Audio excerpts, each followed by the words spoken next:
July 1944. For weeks, Normandy had been a meat grinder.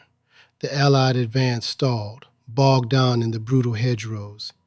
Breakout seemed impossible, until Patton, fueled by an almost reckless ambition, unleashed a gamble that would shatter the German lines and change the face of the Western Front. The initial euphoria of D-Day had long since dissipated. What began as a bold invasion to liberate Europe had devolved into a grueling attritional struggle across the Norman countryside. The terrain itself was a formidable opponent. The bocage, a landscape characterized by dense, ancient hedgerows rising several feet high and often reinforced with earth and stone, transformed every field into a fortified position. Each hedgerow concealed German infantry, anti-tank guns, and machine gun nests, turning every advance into a costly, painstaking battle of inches. Tanks, designed for open warfare, found themselves vulnerable, silhouetted against the sky and unable to maneuver effectively. Infantry, without adequate armour support, faced murderous fire from unseen enemies. Casualties mounted at an alarming rate. Divisions that had landed with high morale and combat readiness were being systematically bled white. The American First Army, after weeks of relentless fighting around Saint-Lô, was experiencing a rate of attrition that threatened to undermine their offensive capabilities. British and Canadian forces to the east faced similar resistance, locked in bitter engagements around Caen. The promise of a swift push to Paris and beyond seemed a distant dream, replaced by the grim reality of a prolonged, static front. This was not the war of manoeuvre and decisive engagement that Allied strategists had envisioned. Instead, it was a return to the trench warfare of the Great War, albeit with a more modern, devastating arsenal. The atmosphere among Allied command was thick with frustration. Generals, accustomed to rapid advances and strategic breakthroughs, found themselves grappling with a tactical stalemate. Eisenhower, as Supreme Commander, received constant reports detailing the slow progress and mounting human cost. The pressure to break out of the Norman Peninsula was immense. Every day that the Allies remained bottled up, consolidating their beachhead but failing to expand, played into German hands, allowing them more time to reinforce their positions and potentially launch counteroffensives. The static nature of the fighting was deeply unsettling, challenging the very perception of Allied military superiority. The world watched, awaiting a decisive move, but for weeks, none came. The war in France, it seemed, had become a quagmire, a brutal test of endurance for both men and machines.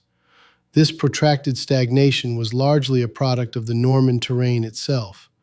Imagine, if you will, the bocage. This was not the open, rolling plains of central France, well suited for mechanized warfare. Instead, Normandy presented a labyrinth of dense hedgerows, often several feet thick at the base, and reinforced with earth and stone, enclosing countless small fields. These ancient barriers, designed over centuries to demarcate property and livestock, proved to be formidable natural fortifications.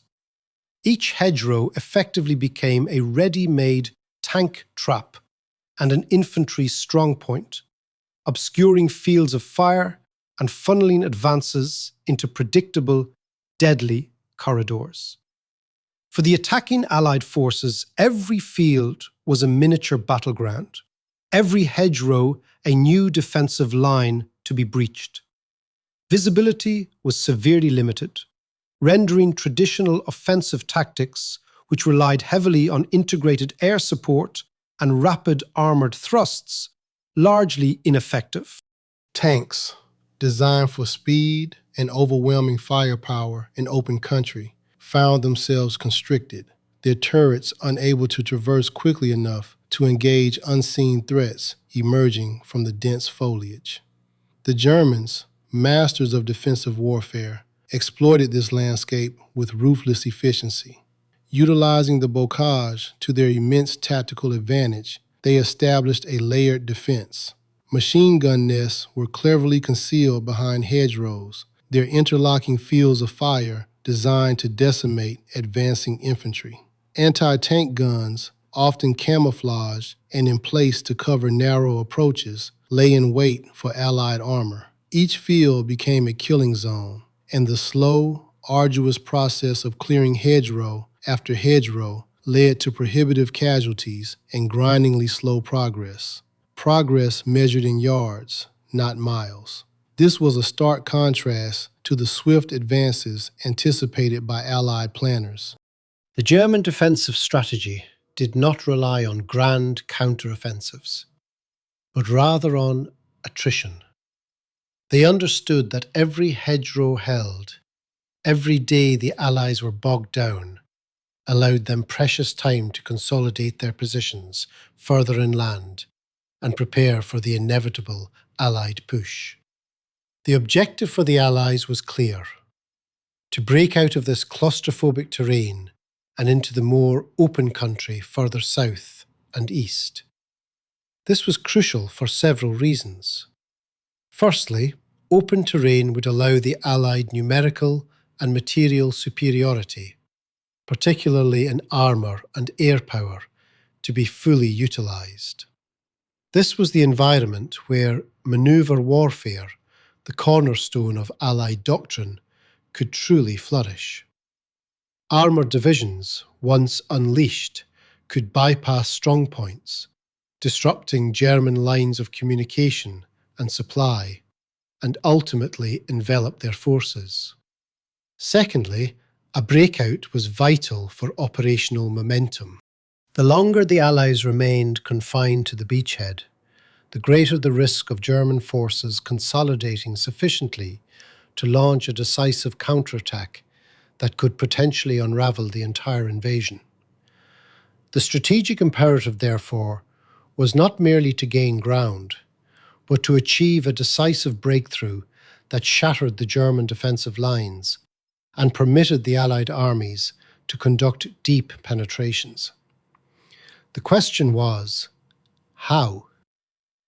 The German defenders, though outnumbered and often outgunned, were fanatical and strategically placed.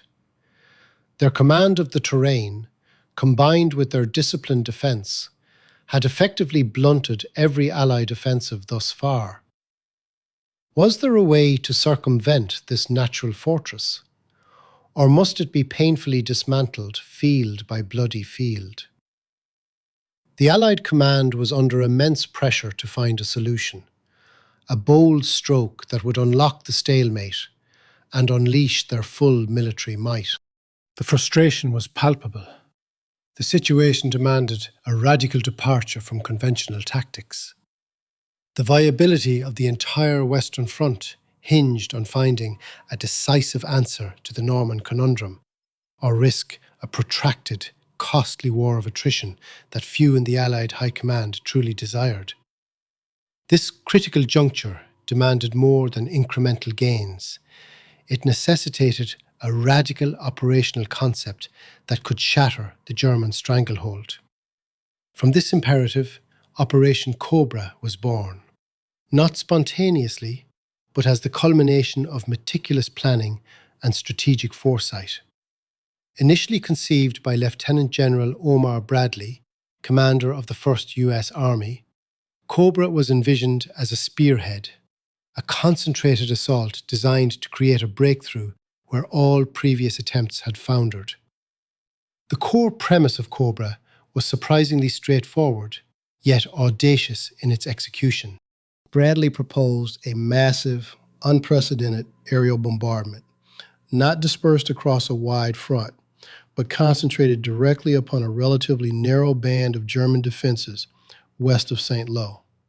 This targeted aerial saturation, utilizing thousands of heavy bombers, was designed to utterly pulverize the forward German positions, disrupting communications, destroying defensive emplacements, and psychologically debilitating the defenders. The scale of this planned airstrike was at the time staggering, far surpassing anything previously attempted in such a confined battle space.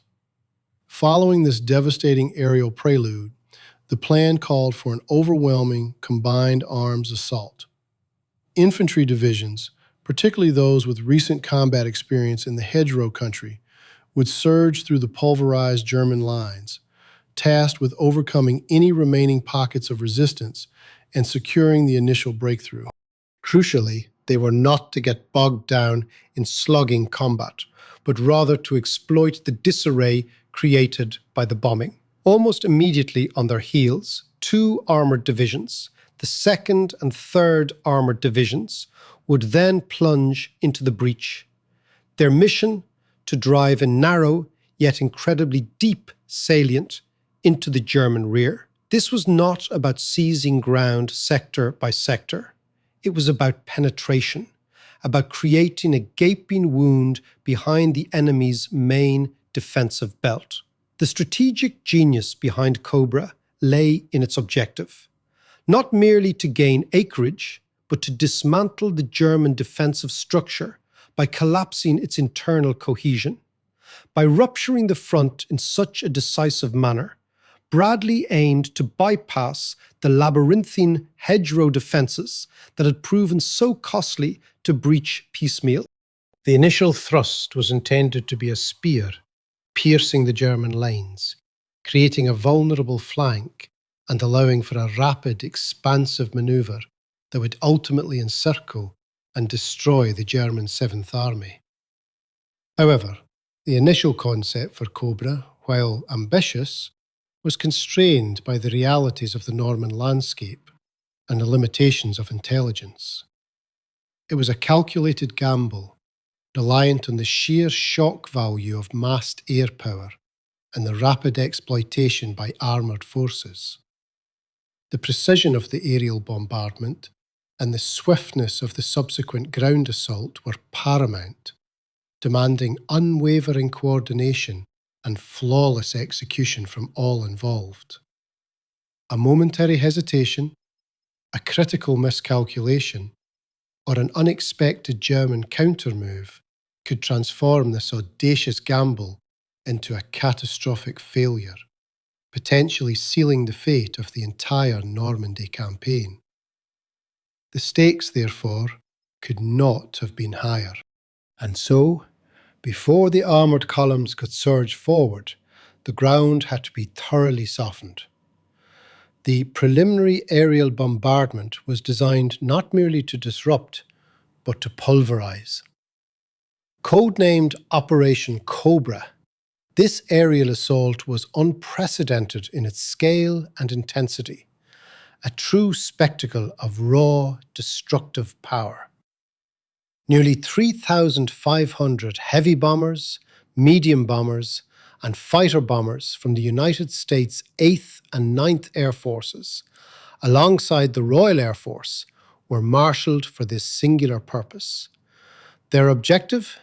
To decimate German defensive positions in a 2.5-mile wide, 1.5-mile deep corridor, directly ahead of the American 7th Corps' axis of advance.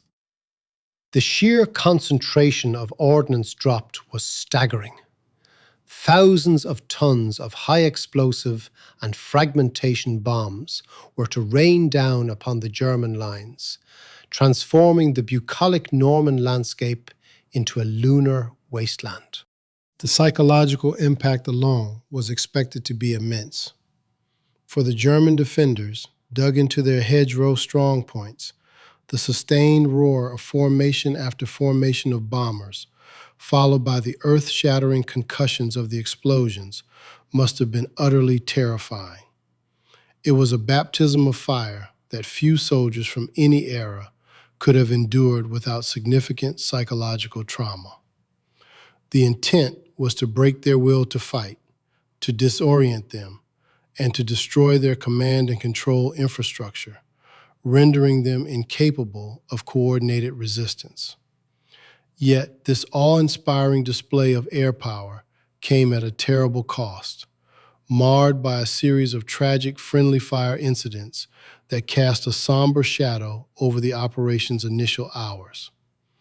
Despite meticulous planning and designated bomb lines, clearly marked by colorful smoke and even P-51 Mustangs flying alongside the bombers, the fog of war, variable winds, and human error conspired against perfection. The first wave of bombers operating at extremely high altitude to avoid anti-aircraft fire released their payloads slightly short, causing bombs to fall directly on American positions of the 9th and 30th Infantry Divisions. The scene on the ground was one of utter devastation and unimaginable horror. American soldiers who had endured weeks of relentless close-quarters combat found themselves under attack not by the enemy, but by their own Air Force. Hundreds were killed or wounded, including Lieutenant General Leslie J. McNair, the commander of the Army Ground Forces, making him the highest-ranking American officer killed in action in the European theater of operations. The controversy surrounding this short bombing was immediate and intense. General Omar Bradley, visibly shaken, temporarily halted further bombing runs, fearing a repeat of the catastrophe. He famously remarked, "My face was ashen, and I fought to keep my voice calm." The morale of the troops, already strained by the prolonged stalemate, was severely tested. How could they trust the support of their own air arm when it posed such a direct threat to their lives? This tragic miscalculation underscored the inherent dangers of massed aerial bombardment in close proximity to friendly forces, a recurring dilemma in modern warfare. The devastating power unleashed was indiscriminate, a blunt instrument that, while effective against entrenched enemy positions, could also turn on its own. It was a stark reminder that even with the most advanced technology and careful planning, the chaotic reality of combat could betray the best intentions. Such incidents cast a grim shadow over the eve of Operation Cobra, yet the momentum for a decisive thrust remained. Despite the friendly fire tragedy, the strategic imperative to break out of the Normandy hedgerow country was paramount, driving Allied command to press forward. The subsequent ground assault, initiated on July 25, 1944, commenced with a ferocity matched only by the earlier aerial bombardments. American infantry divisions, spearheaded by armoured elements, pushed into the smouldering landscape left by the strategic bombing. The initial hours were characterised by desperate fighting. German units, though battered and disoriented by the aerial onslaught, still offered determined resistance, often from fortified positions that had miraculously survived the tempest of steel. The battle for Saint-Lô, which had consumed weeks of brutal combat, offered a stark preview of the difficulties ahead. Yet Cobra's scale was different. The objective was not merely to take a single town, but to rupture the entire enemy front. American forces, notably elements of the 7th Corps under Major General J. Lawton Collins, found themselves initially struggling to consolidate gains. The German defences, though weakened, quickly reorganised. Small, agile counterattacks, often led by veteran Panzer Grenadier units, sought to exploit any perceived weakness in the Allied lines. The very terrain, a labyrinth of dense hedgerows, sunken roads, and small stone-walled villages, continued to favour the defender, transforming every field into a potential ambush site, every hedge into a defensive bastion. The first few days of Cobra, from July 25th to 27th, were a slow, grinding struggle. Progress was measured in hundreds of yards rather than miles, and paid for in blood. The initial breakthroughs were often precarious, narrow salients driven into the German lines. These penetrations were vulnerable to flanking counterattacks, making consolidation an immediate and deadly priority. Supply lines stretched precariously, and the constant threat of enemy artillery and mortar fire added to the immense psychological strain on the attacking troops. Yet the American forces, imbued with a renewed sense of purpose following the frustrating stalemate, pressed on.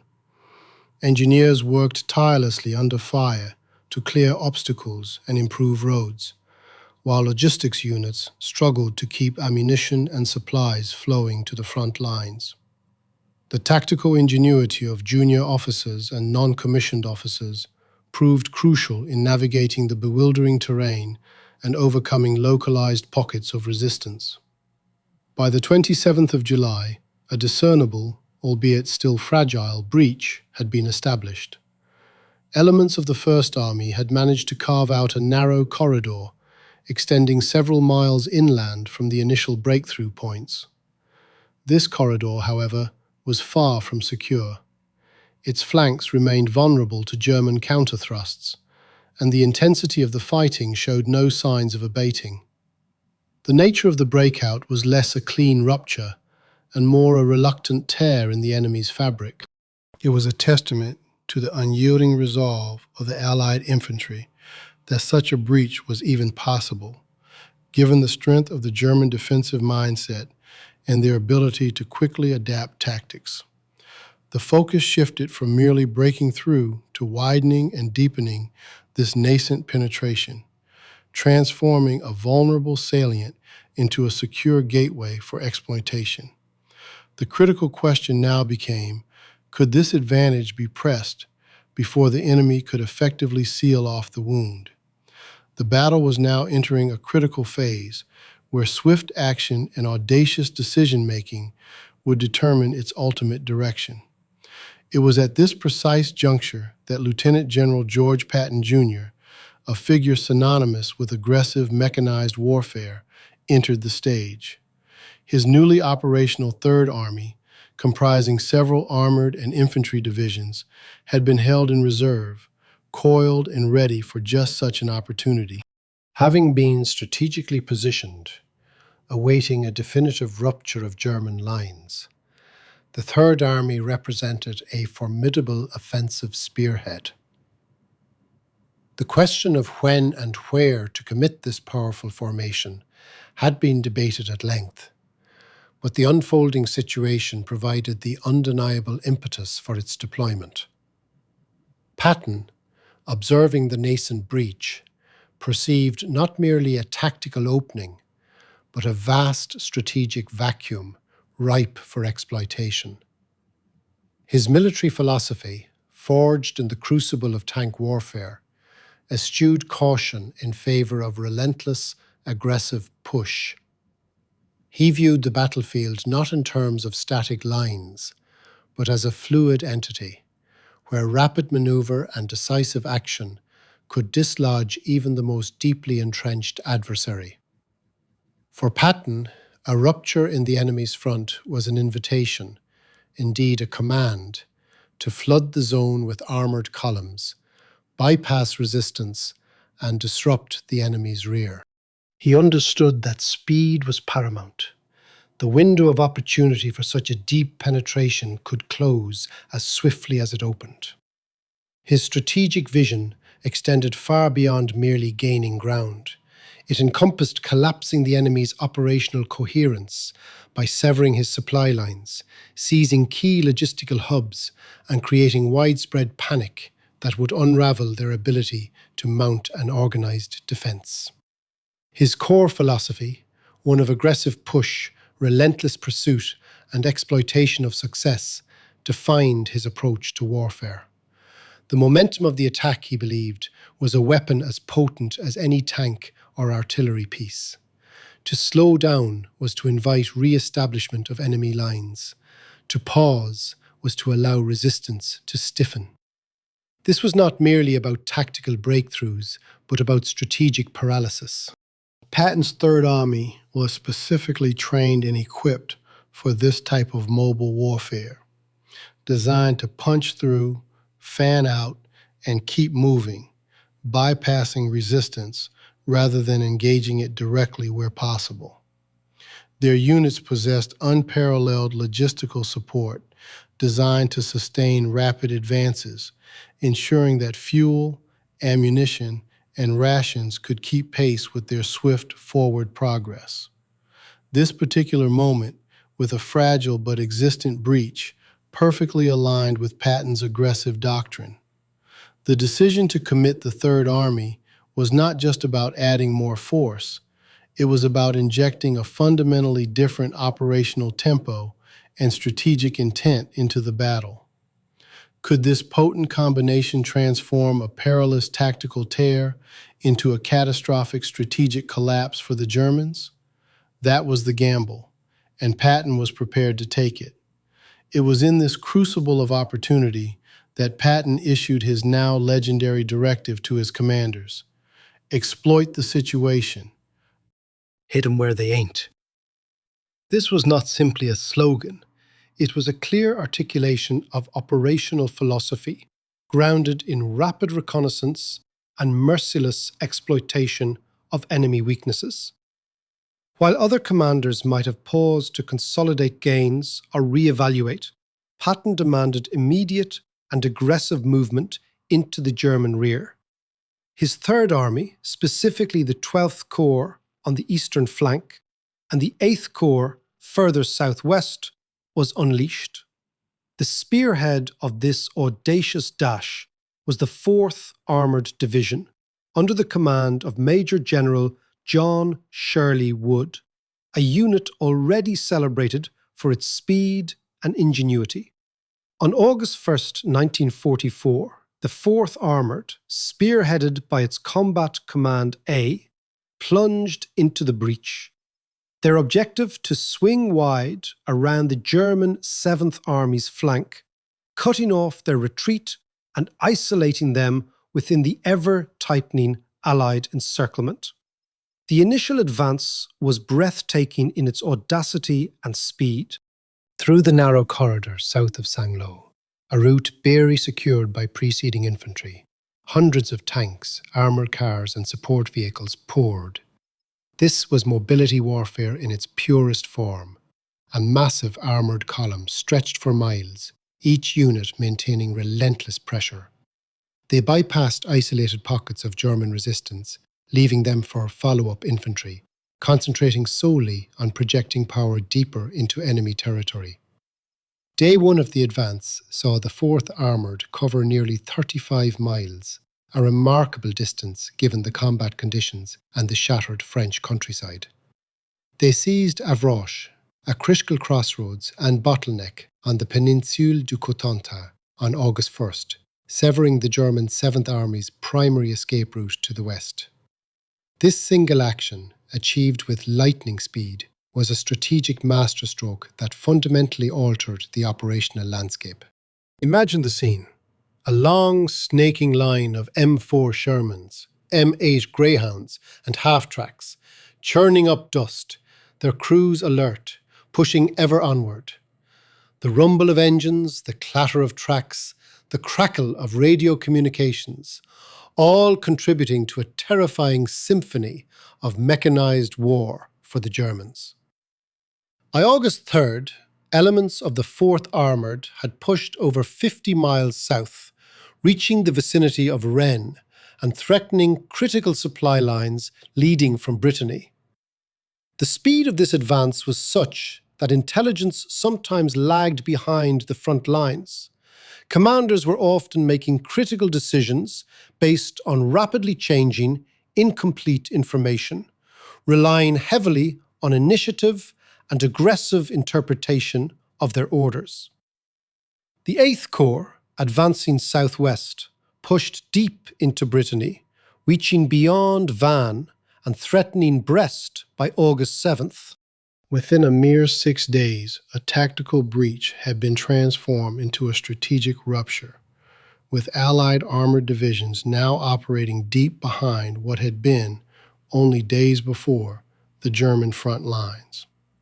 This audacious dash was a demonstration of Patton's doctrine in practice: relentless forward momentum, an unyielding focus on exploitation, and an instinctive understanding of how to paralyze an enemy through sheer speed and aggressive maneuver. The Germans, still reeling from the initial Cobra assault, found themselves utterly unprepared for the ferocity and pace of this new threat emerging from their flank and rear. They had anticipated a careful, methodical advance. Instead, they faced a whirlwind. In the face of this unprecedented exploitation, the German High Command found itself plunged into a chaotic maelstrom of confusion and strategic miscalculation. Hitler, still convinced that the primary Allied thrust would target the Pas-de-Calais, viewed the rupture in Normandy with a peculiar blend of disbelief and suspicion.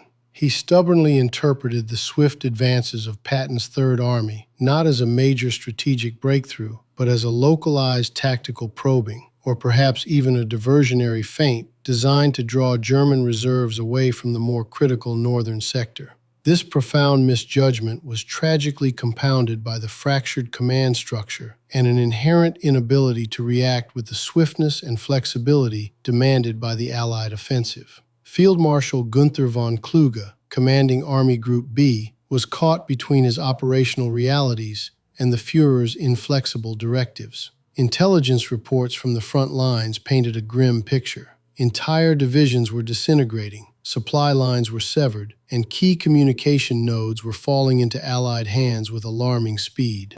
Yet the rigidity of the German command system, coupled with Hitler's personal interventions and his deep-seated mistrust of his generals, paralyzed effective decision-making.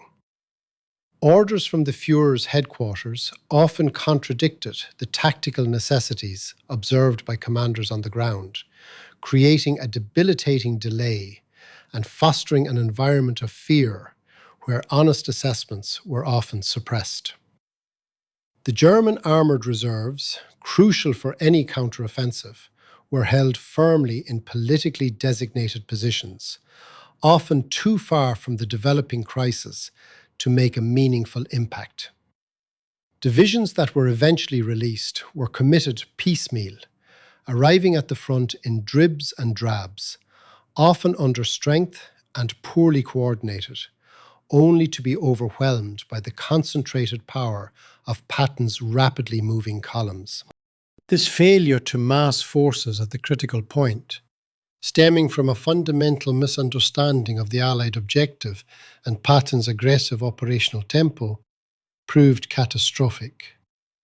Hitler's insistence that the breakthrough was a localized affair meant that invaluable time, measured in hours and days, was lost in analytical paralysis and political maneuvering within the German command.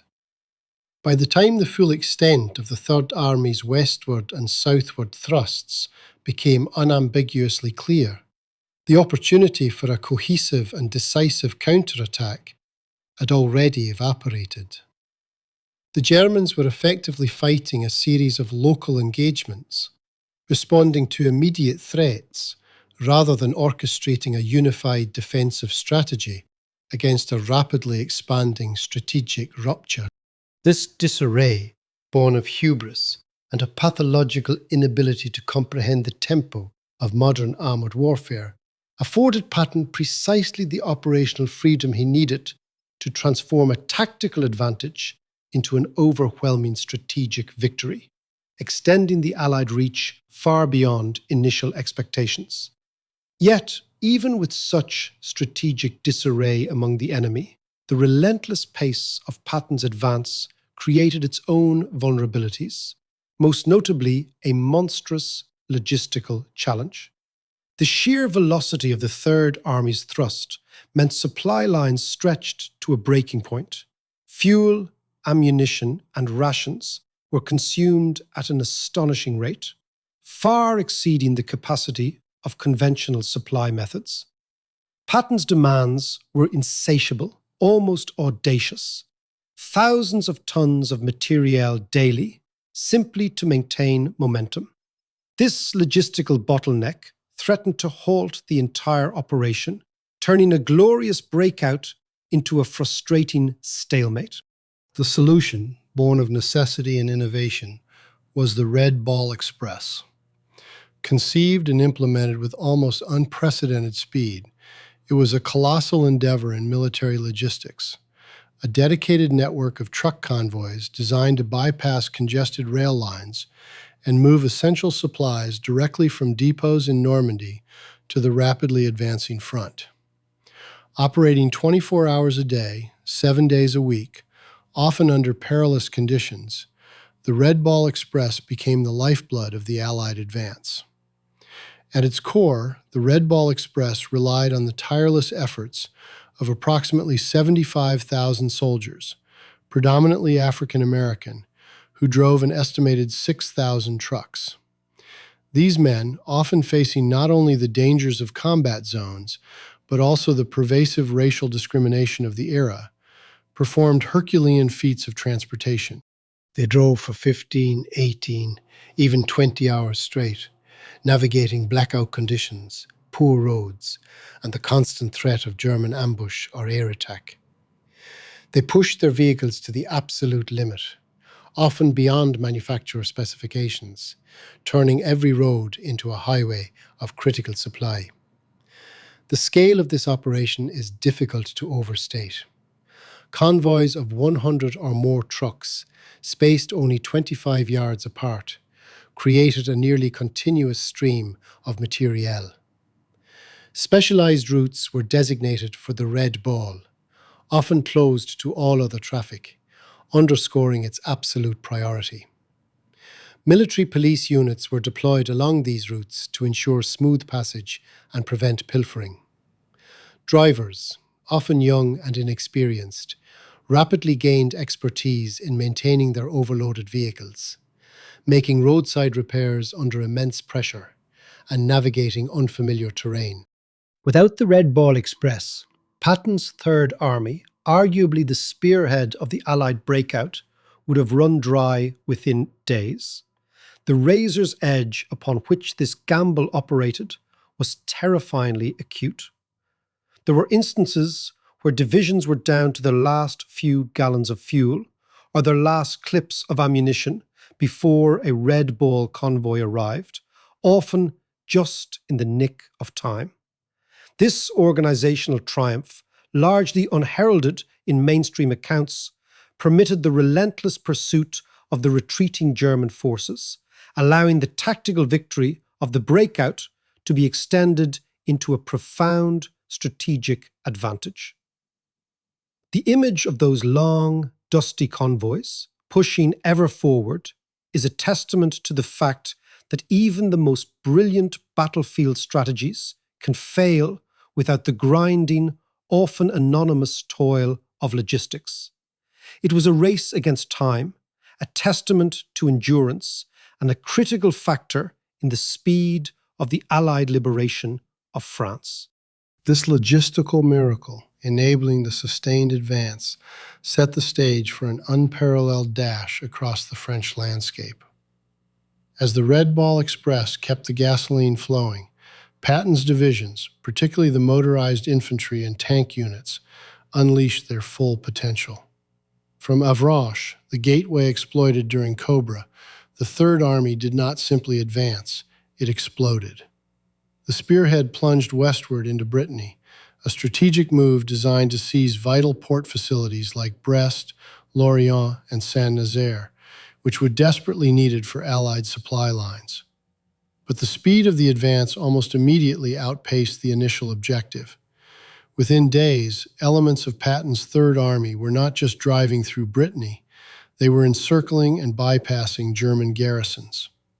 The antiquated German command structure, still reeling from the shock of Cobra and the sheer pace of the Allied thrust, simply could not react. Isolated Wehrmacht units, often consisting of second-rate troops or static coastal defence formations, found themselves cut off, rendered irrelevant by the unceasing momentum.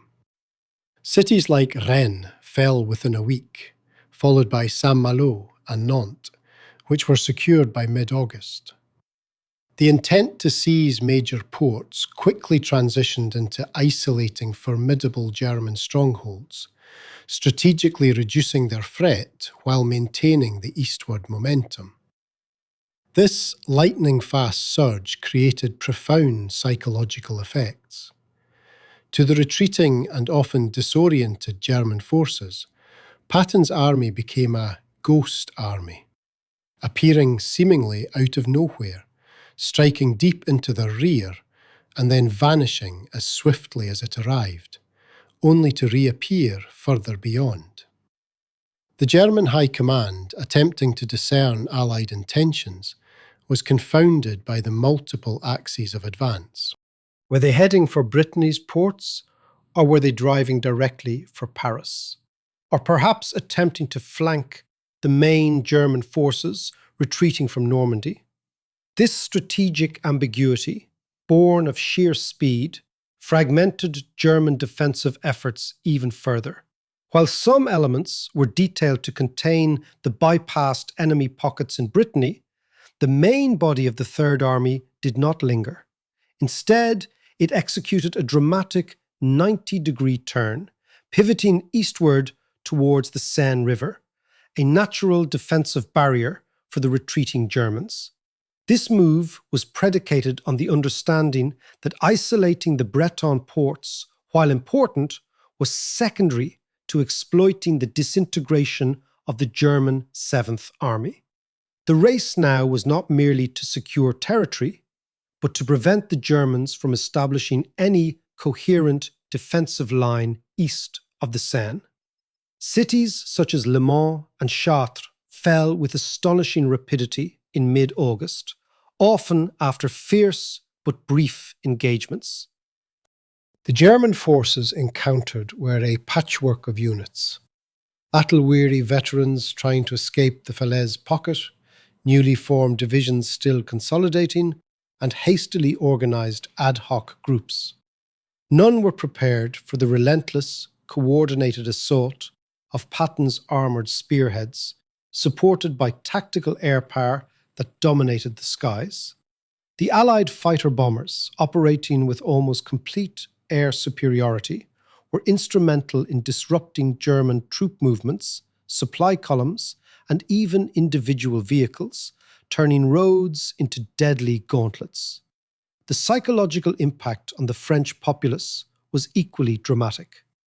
After 4 years of occupation, the sudden appearance of American tanks, often hours or even days ahead of expectation, brought a mixture of euphoria and disbelief. The image of the liberators was cemented by this rapid, seemingly unstoppable advance. Local resistance forces, the French FFI, played an increasingly vital role, providing intelligence on German positions, harassing retreating columns, and securing key infrastructure ahead of the advancing Americans. By August 23rd, elements of the Third Army had reached the Seine River, establishing bridgeheads near Mont-Gassicourt, west of Paris. This incredible dash, covering hundreds of kilometres in less than 3 weeks, fundamentally altered the strategic landscape of the Western Front. It was a testament to both the audacious tactical vision of General Patton and the extraordinary logistical support enabling such a lightning-fast campaign. The momentum was palpable, a kinetic force driving ever eastward, threatening to envelop and destroy the remnants of the German armies in France. The question was no longer if the Allies would reach the Seine, but how quickly they could cross it and what they would encounter on the other side. This rapid offensive, however, was not simply a headlong dash eastward. It possessed a critical, strategic dimension that would define one of the most decisive battles of the Western Front, the Falaise Pocket. As Patton's Third Army surged forward, its northernmost spearheads, particularly elements of the 12th Corps, began to pivot. Instead of merely continuing their eastward trajectory, these units were directed north around the town of Argentan. This seemingly subtle adjustment of axis had profound implications. General Bradley, commanding the 12th Army Group, and Montgomery, leading the British 21st Army Group, were orchestrating a colossal encirclement. The plan was audacious in concept and brutal in execution: to trap the bulk of the German 5th Panzer Army and 7th Army, reeling from the destruction of Operation Cobra and the attritional fighting in Normandy between the converging Allied forces. Patton's thrust towards Argentan formed the southern jaw of this immense trap.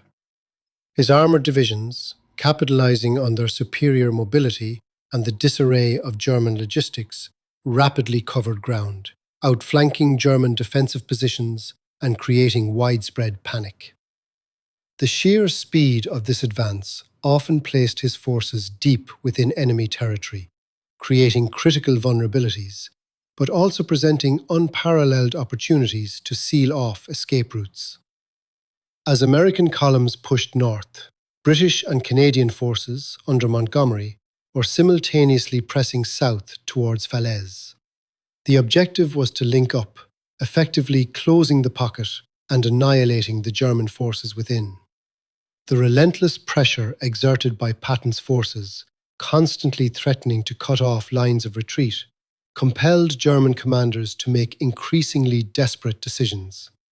Retreat routes became choked with men, vehicles, and equipment, all under constant Allied air attack.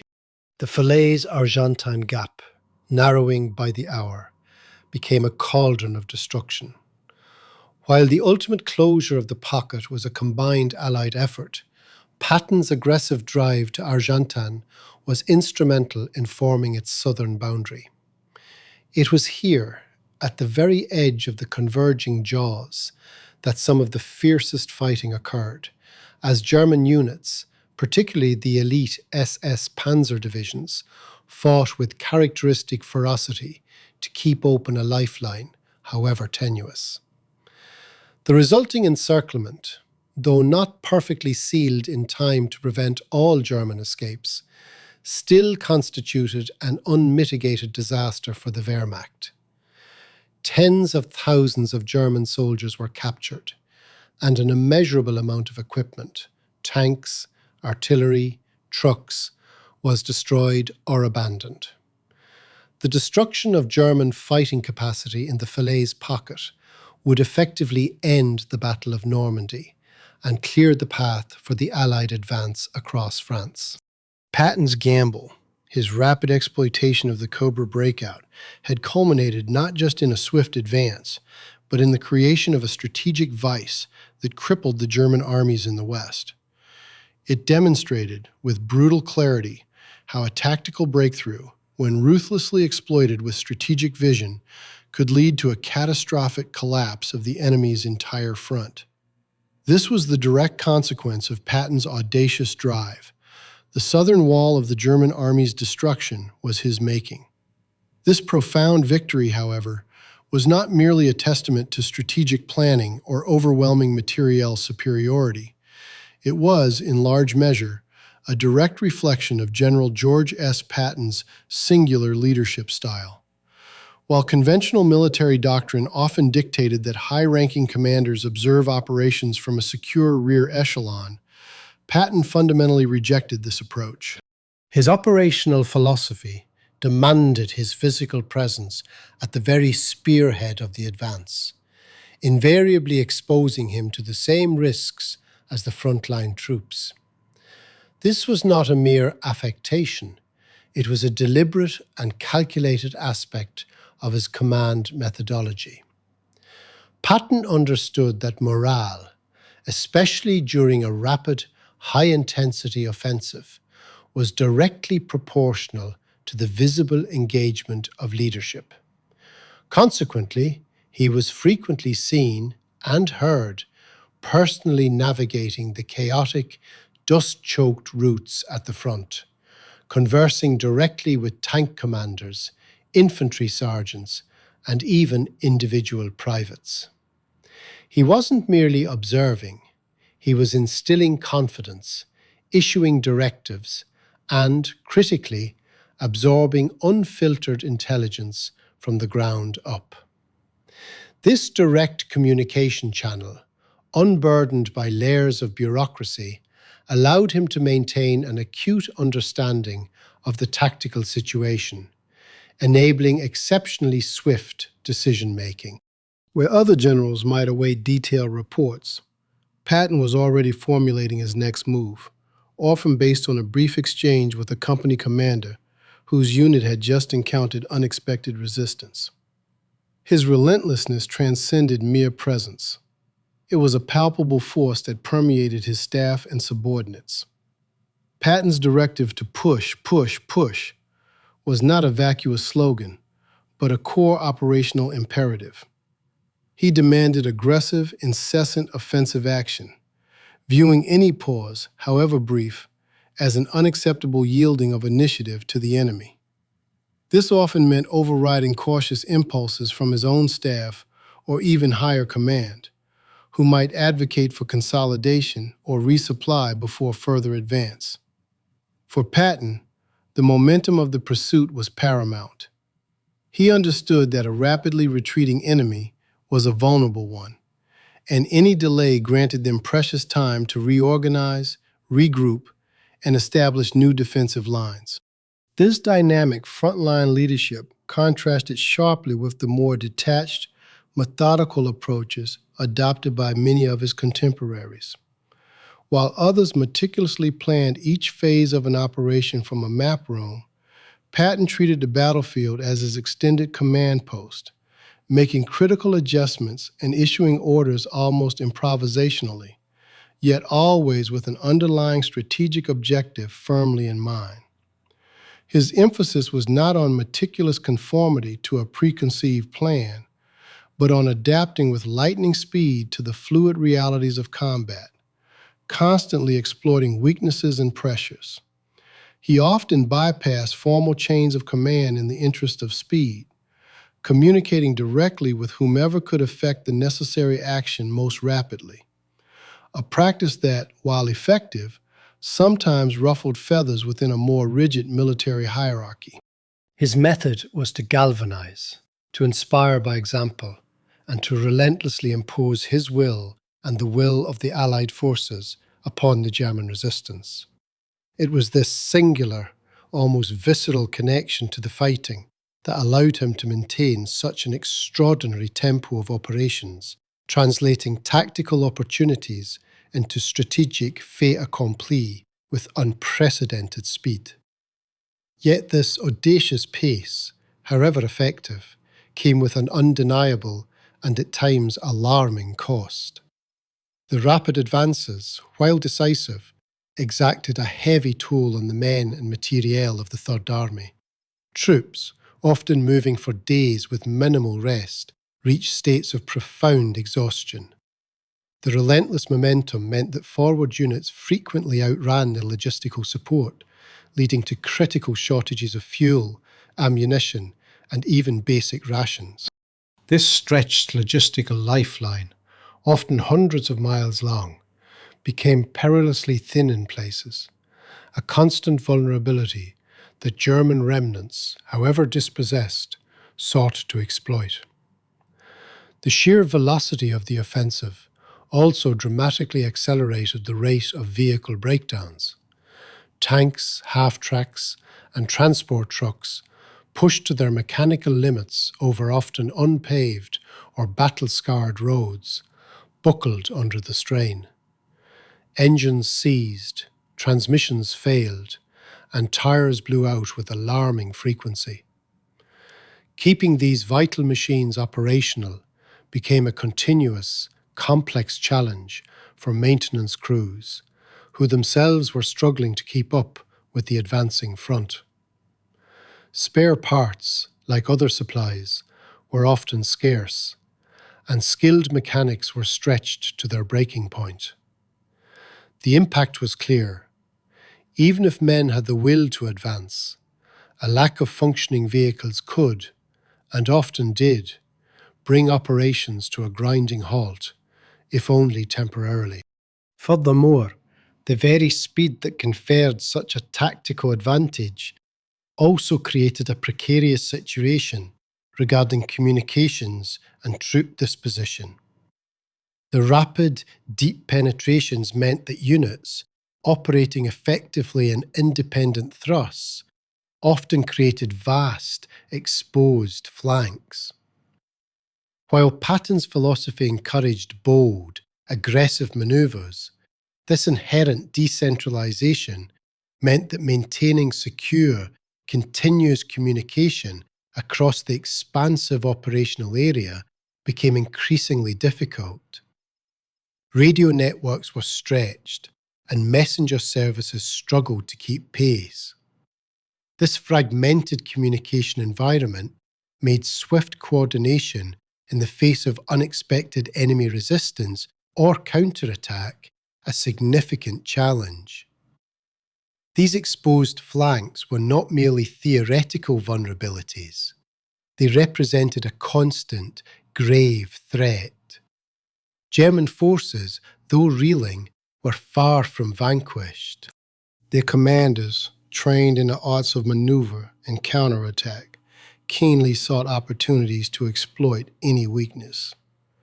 Reports of German armor and infantry probing these extended flanks were frequent, forcing commanders to divert precious resources and attention to defensive measures, even as the primary objective remained pressing forward.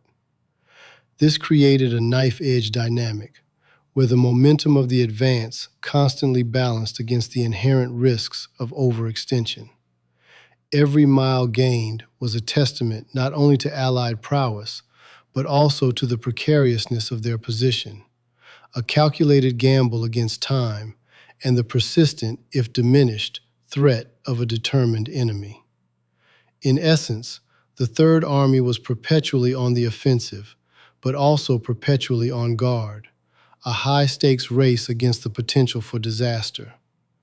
The strategic impact of this audacious exploitation was nothing short of profound. Operation Cobra, initially conceived as a breakthrough to alleviate the Normandy stalemate, was transformed by Patton's aggressive manoeuvres into a full-scale operational encirclement and pursuit. His Third Army, unleashed, did not merely break the German lines, it shattered their cohesion, bypassed strongpoints, and created a colossal pocket, trapping hundreds of thousands of Wehrmacht soldiers.